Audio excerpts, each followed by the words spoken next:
Hey guys, welcome back to Kiwi Classics and Customs. We had a cool old 64 Ford truck in today. This one's a favourite of mine. I've been working on and off on it over the number of years for the customer. She's a cool lady. She's, as you can tell from the sign on the door, Granny's Garage, and she is a granny, although a young granny. But yeah, she is kind of loves these old patina truck, loves this truck big time. Don't ask if it's for sale because trust me, it's not.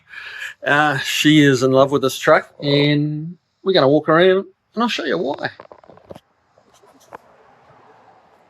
So yeah, this is a truck she bought quite a long time ago. It was just green with a white bed on it. She rattle canned it green to kind of manage to find a green rattle can that was pretty darn good match for the cab. She got it sign written, Granny's Garage, which is pretty cool. But yeah, had the pinstriping done on it. I mean, even details like this, gas can, and yeah, which is kind of cool. So today it's actually in, it's not charging. It's decided it's not going to charge anymore. So we're going to have a little investigation into that. I've already checked it. It isn't charging. There's no juice coming out of the alternator. But a little bit closer inspection, and somebody's put what appears to be a Mopar alternator on it. And the wiring is, yeah, it's okay. It looks like it's gotten a bit hot at some point. It's kind of trying to melt a little bit here and over the other side near the voltage regulator. The biggest problem is that it's a little, I'll give it a, I'm not sure whether you'll see that, but it's very flexible. The mounts, they've kind of adapted it onto the original old generator mount, and that through bolt that you see here is really too small for the alternator. It's like a 3/8 bolt, and it should be a 7/16, so you've got quite a bit of play on the bolt, and it's just kind of temporarily, permanently put in. So what I've got coming is a one-wire Ford alternator, just because a Ford, should have Ford parts in it, really, I think. So I'm going to get this whole original mount off. We'll modify that and make that suit the one-wire alternator, because we're going to do away with the voltage regulator.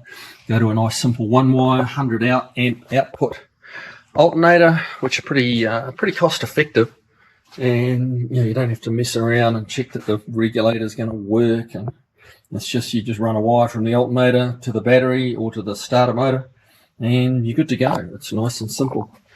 So yeah, this is. But yeah, to look further, closer at the truck, you can see all the cool sign writing on it. Not sign writing, pinstriping, sorry. But yeah, I've got it. And the inside is kind of a trip. Some time ago, we recovered the seat for her.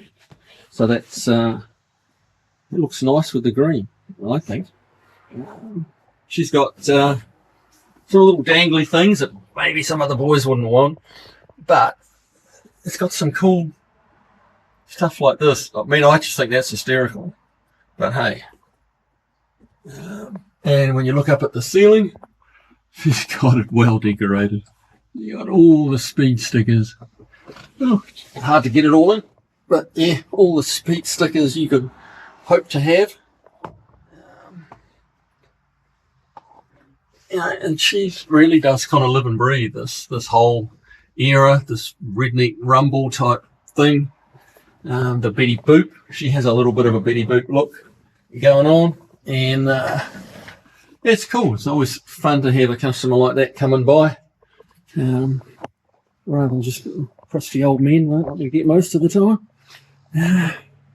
But yeah, it's actually a really solid truck too. I mean, obviously it's nowhere near perfect, but I mean, that's kind of one of the worst rust holes in it. And it's, you can't complain about that too hard. But 6-banger, 3 on the tree. She's quite happy driving the 3-speed column change. Doesn't have any problems at all. Just kind of regular wheels and factory hubcaps, and just a neat old time capsule. But anyway, that's probably enough of a look around the truck. I'm going to get to and start to take this old alternator off and get the new one mounted. So I'll be back in a second. Righty, a little bit more to the story. As you can see, it's got a nice new radiator here in it. A customer actually took it to a shop that, well, go back a little bit further, it blew the radiator on the side of the road right in front of a tyre and wheel alignment shop not too far from me. So it was kind of quick and easy for her to, you know, just get them to put a new radiator in it rather than get it towed over to me, which they did. You know, they've done an okay job on that. But while it was there, it decided it wasn't going to charge. So they put another alternator on it and apparently had a bit of an electrical issue. Couldn't get it to work. It was shorting out and, you know, tried to kind of burn up some wires. So kind of a little bit closer inspection here. Now this was fairly recently, you know, wired or done like that because it had quite fresh insulation tape around it. Now, can't say that they did that. I don't know that. But what has happened is it's definitely shorted. You can see, I'll try and get as close as I can. You can see that wiring is all kind of deformed. And you get into, I've cut the insulation back a bit further, and you kind of get to here where, for whatever reason, the factory had kind of taped it in like that. And these little tight turns create a hot spot. And it's let's see, try and get the in focus. It's got a hot spot here. It's melted through. It's trying to melt through there. And you know, this kind of melting, not burnt up, but melting the insulation around this power wire. Now, this is the main power feed that comes from the alternator. This is what everything that comes out of the alternator comes through here, runs up to the starter solenoid, and from there feeds the rest of the car. So this does, you know, this is the main pipeline in, shall we say. So yeah, that's got to go. Obviously, this is a big fail. This is no good. This runs, to say, all the way up under the battery and across to the starter solenoid. So I'm just going to cut that out of the whole loom. I don't know how much further this heated section goes up, and it just takes time to open it all up and then tape it back together again. So I'm just going to cut it short, and we'll run a nice fresh heavy you know, gauge wire. This is a 10 gauge. We'll run that from here across and down to the alternator. So yeah, if ever you see like that, what gave it away, just wasn't much of this wiring exposed, but I did see kind of just here where it's a little deformed.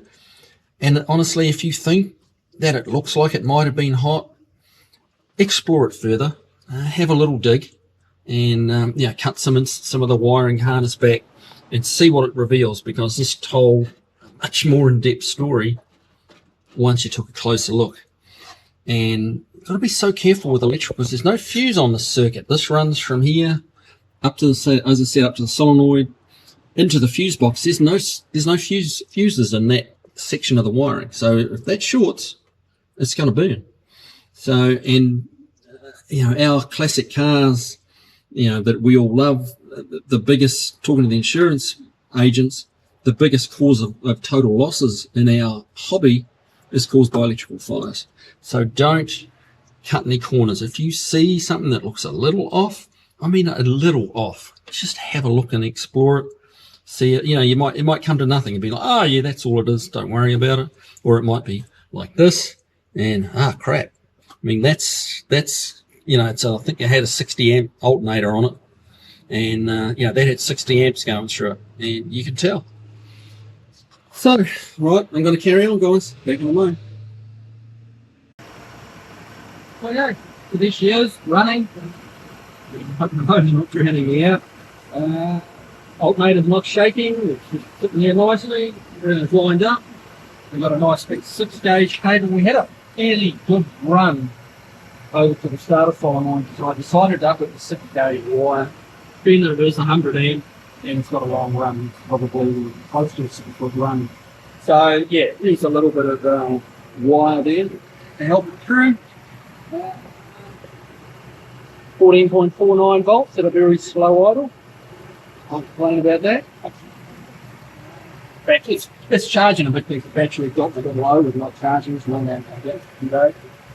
So, yeah. Alright. Well, I'm going to call that one a win.